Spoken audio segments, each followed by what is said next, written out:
Hello and welcome to Daily Tech Tutor. In this video, I'm going to tell you how to upgrade to a premium tester on Testerup. So let's get started with the video. So basically, you need to begin by completing available premium offers on the platform. So under this available offers, you will see some of the offers which are being labeled as promo. For example, this one is labeled as promo and this one is also labeled as promo.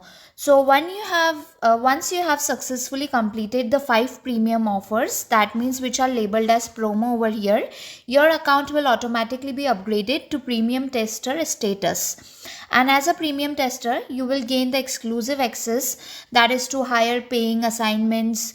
It will enhance your potential for earning.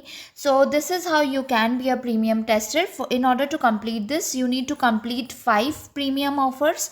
That is the prime now 5 promo offers that you basically see under this available offers. Once you have completed all the 5 promo offers, any of the 5 promo offers that basically you see, after that you will be the premium tester of the Testerup application.